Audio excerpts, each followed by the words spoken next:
Hello and welcome back. I'm Laura. I'm a children's librarian at the Tulsa City County Library, and I want to show you another Kids Read Curious World information. And this is about archaeology and digging into archaeology. I want to show you where you can find more information in our Kids Read Curious World website. But first, let me tell you a little bit about archaeology. Digging into archaeology is kind of a good word. Not only do archaeologists use actual shovels and other tools to dig into the ground and find cool things from the past, but when you say you dig it, it means you really like something. That's a really old phrase from really old people like me. So I think you'll really dig archaeology. It's really all about learning what people were like in the past and finding the objects that they used to use that we don't know about until we go digging for them. You see, humans didn't really used to have nearly as many ways of documenting how they lived. They didn't have smartphones, they didn't have cameras or video cameras, they didn't have laptops or typewriters even to write things down. In fact, in a lot of ancient societies, they didn't even have pens or paper. They didn't even know what writing was. They hadn't advanced that far. So they couldn't write words down in a book or even on a papyrus scroll. So to learn about what those people were like, archaeologists have to find artifacts or objects and think about them to guess how people lived. So that's how archaeologists started. We wanted to learn more about people in the past that we didn't have books about or things about, and archaeologists went to find those. So what I want to do is show you, first of all, where you can find information about archaeology, digging into archaeology just for kids on the library's website. So hold on a second. I'm going to share this screen.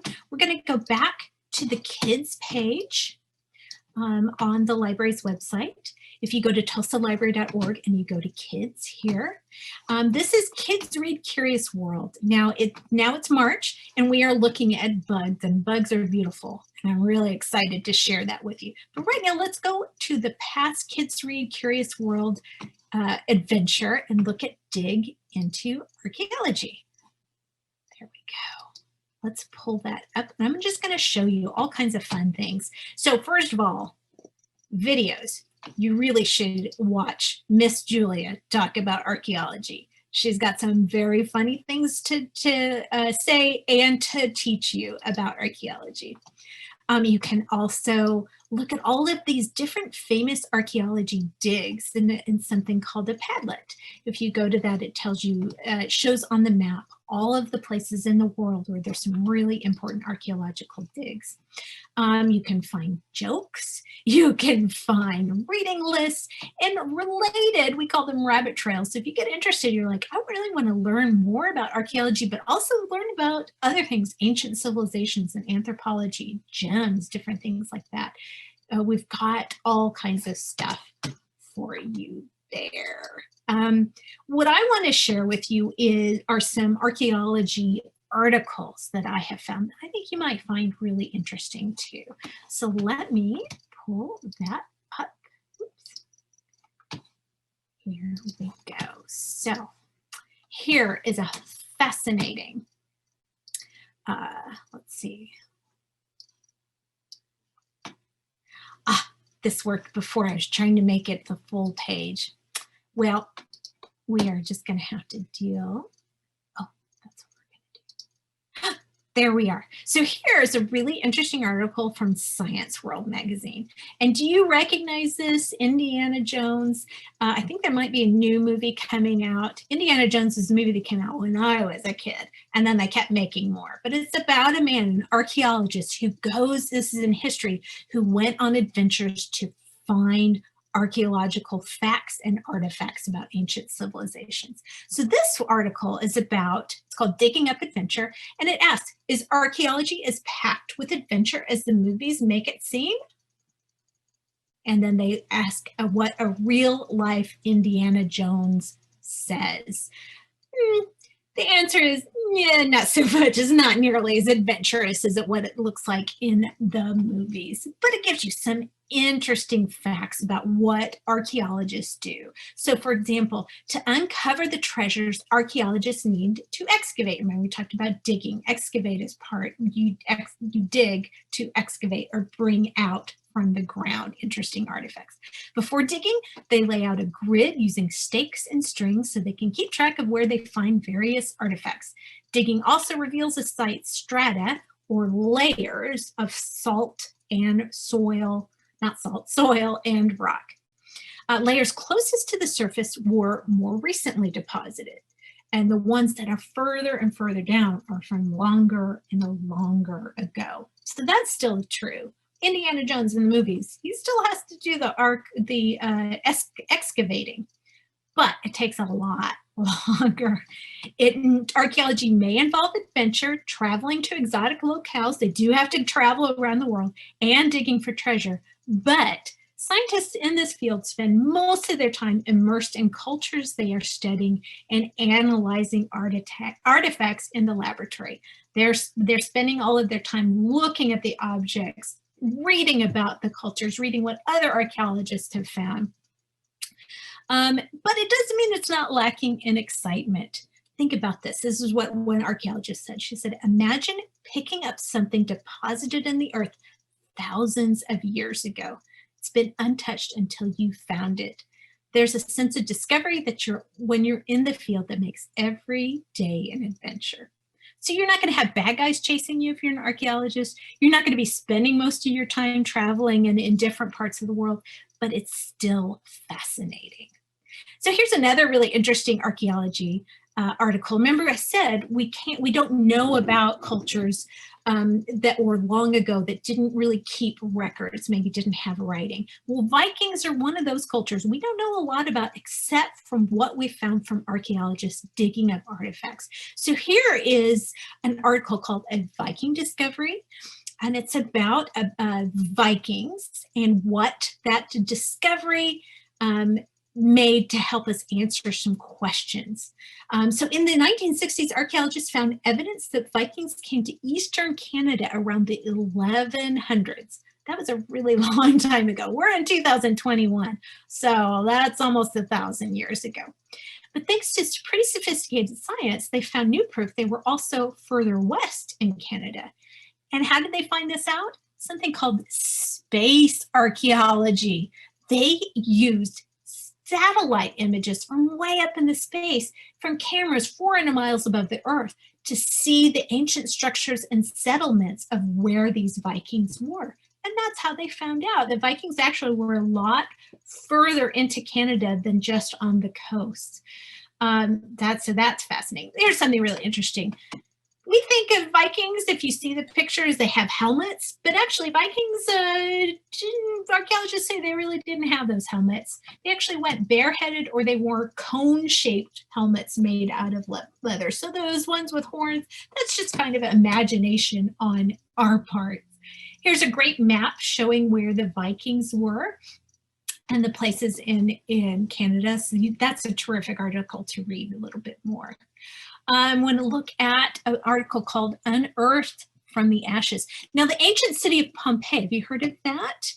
2,000 years ago, it was frozen in time because a huge volcano erupted, and it happened so fast, everybody was just caught doing what they do in every day, and all of the ashes over them. And so when archaeologists went to dig into that ancient culture, they found people perfectly preserved doing different things. So within 24 hours, the entire city was buried beneath rock and ash. The material cooled into a cement-like substance. It hardened on top of everyone and everything, and it captured the city as it was on that fateful day. So all of these people kind of like statues in the middle of making food or talking to their kids or walking to a different house. So they are using scanners, laser scanners, to scan Pompeii and they make 3D models of the ruins, and it allows them to see even more. And this is really important because the ruins of Pompeii are degrading. They are slowly withering away. So being able to make these models helps archaeologists learn more. Ancient army. Do you know about, in China, the great terracotta warriors? So in 1975, archaeologists in China found 2,000 statues made of terracotta. It's kind of a clay, deep, deep underground. Each warrior is dressed differently, has unique hairstyle and facial expression. Archaeologists, they didn't quite know what to do with this, but they started to look at things and started to believe that those soldiers were made to protect the emperor in the afterlife. So the emperor died, they created all of these military statues to protect the emperor as he was after his death. And looking at each statue, each statue is about 6 feet tall. They weigh more than 600 pounds. These are big statues. Some are riding on chariots pulled by clay horses. Here's something really fascinating that the archaeologists found. No two human ears are exactly the same. So they looked at all of the ears on these statues, and they were all completely different, which suggests that these clay soldiers were based on real people. Fascinating, fascinating. Hi, I'm Laura. I'm a children's librarian at the Tulsa City County Library, and I wanted to show you some really fun things on the library's kids website. We have something called Kids Read Curious World, and that's where librarians like me, we bring together lots of information and interesting things for kids to do and learn about different topics. So let's just take a look, shall we?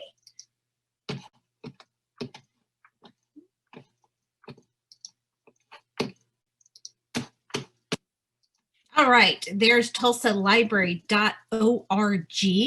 If you go to the section that says kids right here, that brings up all the kids page, and there are lots of different fun things on the kids page. But what I want to start with is their Kids Read Curious World. Now, right now, as I am recording this, it is March, and our topic for March are bugs. Not only just bugs, but bugs are beautiful. So I wanted to just show you some of the things on our Bugs Are Beautiful Kids Read Curious World website. And one is a really neat guy named Thomas Shahan. He's an artist and he's also a photographer. One of the things he loves to do is take pictures of bugs, and not just any bugs and not just any pictures. He takes very close-up pictures of bugs. So here I'm just going to show you a couple of them. Some of my favorites. Look at that. You can see the detail of that bug. And here's another ladybug. His website is thomasshahan.com, and that is linked on our Kids Read Curious World Bugs Are Beautiful. We also have an escape room where you ask the ant to get back to his colony, so help Antony get back to his colony. That's a virtual escape room, a lot of fun.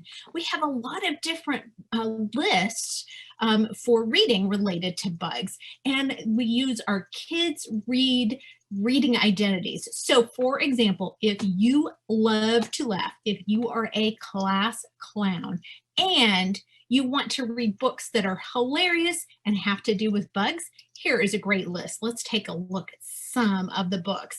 Creepy Crawly Jokes about spiders and other bugs.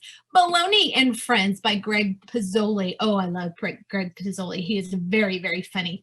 How to Outsmart a Billion Robot Bees. 6th grade genius Nate Bannister with his talking car Betsy and superpower pets Bosper the Scottish Terrier and William the Gull teams up with Showmore, his friend Delphine, to stop the Red Death Tea Society from unleashing angry bees on the city of Pulp.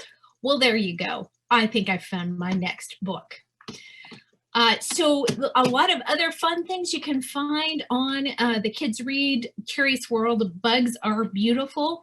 You can, there's a video with Miss Joy showing how to create an origami ladybug. There's a backyard scavenger hunt. That's pretty cool too, where if you go, you print off your scavenger hunt and go in the backyard. This is when it's a little warmer, which it will be by the time this video airs. And you can see, can you find a roly-poly? Can you find a bug with 6 legs? And see how many bugs you can find in your backyard. There are also all kinds of activities and crafts and videos, bug movies you can check out from the library. There are actually a lot of really good movies where bugs are main characters. And say you are curious about related topics. Maybe you want to learn more about worms or bees and beekeeping or snails and slugs. Well, we've got you covered with lots of extra information. Now, I want to share just a little bit more of our past Kids Read Curious World topics. We talked about dig into archaeology. There's Where in the World is Buddy Bookworm, Maps and Continents. This is a really fun one where you can explore different areas of the world and geography. If you're more interested in knights and castles and all the kinds of interesting things that went on in medieval times, the Knights and Castles Kids Read Curious World is really fun. Do you like space? Do you like learning about space? Well, we've got Blast Off Space and Planets, a lot of really fun resources. One of the last ones we did was So You Want to Be President, because February is usually when we celebrate President's Day. And I wanted to show you one really fun thing on our Kids Read Curious World, So You Want to Be President. And that has to do with presidential pets. So first, you can download paper dolls of paper dogs of our presidential pets who are now in the White House, Major and Champ. But there's also, and I love this, there's a mini book that you can print and put together about all of the different pets that have been in the White House. And there have not just been dogs and cats, there have been parrots and an alligator, possibly. We're not really sure about that. So this is a fun one. It's a presidential pets mini book to put together. So I encourage you to go on the library's website, go to Kids and Kids Read Curious World, and feed your curious mind and learn about all different kinds of topics. Hello again. So I wanted to talk to you about animals and learning more about animals. And I'm going to read a really fun and interesting book about animals. And not just animals, but animal poop. As we know, everybody poops, including animals. And this is a really fun book that helps you kind of figure out, you look at the poop first and then try to figure out, well, what animal made that poop? So let's see, whose poop is that? Look, it's kind of like a string of poop holding together. It has bits of bone and a tuft of fur in it. Oh my goodness, what animal is eating another animal with fur? It's a red fox's. And we know it's a red fox's, and it has all of that because a red fox eats small mammals and birds. It crunches their bones and swallows their fur or feathers. That's why there were fur and feathers and bones in that poop. Look at this. It looks like little polka dot poop. And then a huge pile here. It's a big pile with twigs and stems in it. So not fur this time. Wonder. Oh, it's an elephant. It's an African elephant. An African elephant eats lots of plants each day. That's why there were all those twigs in that poop. And did you know its poop can get up to 1 feet tall? Elephants are big, so their poop is pretty big and pretty tall. All right, whose poop is this? It's green. These look like pickles or cucumbers. It has a bunch of splinters in it. I wonder who is eating what to get splinters in the green poop. It's the pandas. A panda eats mostly bamboo. That's where the twigs are coming from. The Yes, a panda has to spend most of its day eating in order to get enough energy. Now think about that. If you had to spend all day long eating just to make sure you stay alive, wow, that's going back and forth to the refrigerator a lot.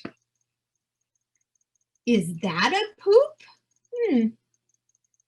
That's a bundle of fur and bones. Do you think that's a poop? Well, let's find out. That is actually not a poop. It's an owl pellet. After an owl eats an animal, it vomits up the bones and the feather and any feathers or fur. The rest of the food is digested and ends up as poop. Oh, that's interesting. So that's what owl pellets are. Now, whose poop is that? It is full of old leaves. It is a Galapagos tortoises. Food needs at least 1 week to pass through a Galapagos tortoise. A Galapagos tortoise sometimes holds its poop for up to a month. Oh, that would be painful. I am glad I'm not a Galapagos tortoise. I don't know about you. Splat! Whose poop is that? It's kind of white and a little bit runny. It almost looks like an egg splat, doesn't it? It dropped from the sky. Ah, it's a seagull's. Birds do not need to land to poop. Their poop is very watery. So sometimes if you're underneath a bird flying and it just poops, yeah, that can get on you. That is not fun. That has happened to me before. Can you imagine didn't he go to the bathroom, then he'd go on the ground and just fly and let it fly. All right, so whose poop is that? It is hard as a rock. Almost look like a little ice cream cone. It is an extinct ground sloth. Fossil poop is hard to find. You can learn a lot from poop. You just have to look. And you can find this book at your library and other books like it in the 591s and 590s. That's where we keep all of the books about different animals. So if you go to your library and you ask your librarian, hey, I want to know where the animal books are, you already know. Go to the 591s in the children's section, or the librarian will walk you right there and you can find all kinds of books like this. Hello again. I'm going to share another animal book, one of my favorites. It's called Animal Faces. This is all about just what you see on the face of different animals. So let's find out. I'm not going to read the whole thing, but I want to point out a couple of my favorite pages. That's a very funny face. Face to face. If you look in the mirror, your face is amazing. It really is amazing. And these animals have amazing faces too. Oh my goodness, I love this face here. That just looks unreal. That doesn't look like a real animal, does it? So they're different kinds of faces because of different kinds of animals. So I wanted to show, using color. There's more to color than just beauty. A colorful face can scare, hide, or say a big hi to other animals. So just because an animal has a colorful face doesn't mean it has the same meaning. So sometimes the faces change colors to go, boo, get out of here. I don't want you here. But sometimes it's to say hello. This frog's bright blue color shows that it is poisonous. Whoops, there we are. So you don't really want to eat anything blue, that's telling us. This beautiful bird uses its colorful crest to show off. They want to say, how pretty am I? All right. And of course, mammals. Humans are mammals. Did you know humans are animals? Humans are a particular kind of animal called mammals. They have hair. Hair helps keep them warm, and it can also protect them. So other kinds of animals include a cat, a hedgehog, a giraffe. Those are all mammals. And of course, the largest here on this page is the orangutan. Orangutans are very hairy, but important males like this one can have big, bald cheeks. So their faces are bare in part, and then the hair everywhere else around it. Ooh, I love the birds' faces. This is the one I really wanted to show you. And it's kind of related to the Kids Read Curious World. Bugs are beautiful. Look at that bug. That is a jumping spider. And look at all of those eyes on that bug's beautiful face. Most spiders have 8 eyes. This jumping spider can see in all directions at the same time. Can you imagine that? Now, sometimes it might feel like your mom or dad has eyes all around their heads because they can see the naughty things you're trying to get away with. But these spiders really do have that many eyes and really can see that much. So that's a really fun book looking at animal faces. Oh, that's a scary, scary face. I would not want to see that scary face in a dark alley or in my bathroom. Would you? No. So this is a terrific book, but there are lots of other books like that. Guess where you can find them? At the library. And guess how much you pay for them? Absolutely nothing. So please come join us at the library. Find other books of great animal books, including animal faces, and you can learn fun and interesting facts like what we were talking about. 590s and 591s. See you at the library. Hello again. I wanted to share another really interesting book about where animals live. Now, we've probably, if you think about it, we've all been spending a lot of time at home in the last year because of the pandemic. So we've had to think a lot about our homes. But have you thought about where animals live and their homes? So I want to share this book, Homes in the Wild, Where Baby Animals and Their Parents Live. So we're not going to read the whole thing, but I want to share a couple of the pages that are really interesting in the different places where animals live, where their homes are. So a home for some animals can be high in the trees. Can you imagine living way up in the trees? Well, there are a lot of animals that do. They don't need brick and mortar. They don't need their own bedroom. They like being high up in the tree. One of my favorite animals that live in the trees are golden snub-nosed monkeys. They find lichens, which are like little mossy parts that you can eat. They eat. You don't want to eat them. Leaves and bark to eat, and protection from predators like wolves and tigers. That's why they're high up in the tree, because wolves can't climb all that way. They don't want to. Their long limbs and tails make jumping from tree to tree and swinging on swaying branches look easy, but it's not. I've tried. My tail doesn't work. At night, they squeeze together with the babies in the center of the tree to keep warm. Koalas also stay in the trees, and silky anteaters, their homes are also in the trees. So way up high or way underneath. A home for animals can also be underground. So different animals that live underground: coyotes, 9-banded armadillos. That's the one that I kind of found really interesting. They're also born in a world of cool darkness, far underground, safe from the desert sun and predators. There's kind of a theme here, right? Some of these homes are where the other bad animals after them can't get to them, but also in this case, away from the sun, because it can be really hot in the desert. Once they're grown, they will use their large shovel-like claws to dig their own burrows. But one home isn't enough for an armadillo. As if building several weekend cottages, each one may dig up to 12 burrows scattered throughout its range. So it's like it has a summer home, and it has a winter home, and it has a fall home, and maybe it just has a home over there just because. Now, some animals have homes that cover miles of open country. They like to travel all around, and their homes are actually in lots of different places. And that is true for the Siberian tiger, for the mule deer, and for the dik-dik antelopes. Interesting. Sometimes a home can be a cozy nest in the trees or elsewhere. A home can be built by an architect. Now we think of humans, we hire architects to build our homes and to make them, but sometimes animals do too. So for example, beavers, the best architects out there, an entire family works together to fell small trees using their teeth as saws. They swim the timber to the construction site and place it in an interlocking pattern to construct a lodge.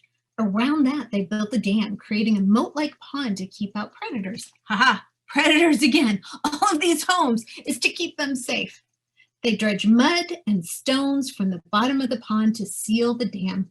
Once the lodge is finished, the beavers chew tunnels through the walls to create underwater entrances that make it a safe haven for the year's litter of 1 to 4 kits, or little pups, little beaver pups. All right, so that's a fun one, homes in the wild, and you can kind of think about, well, if you are an animal, but if you were one of these animals, what would it be like to be in those homes, in the trees, or underground, or in a nest, or traveling along long distances?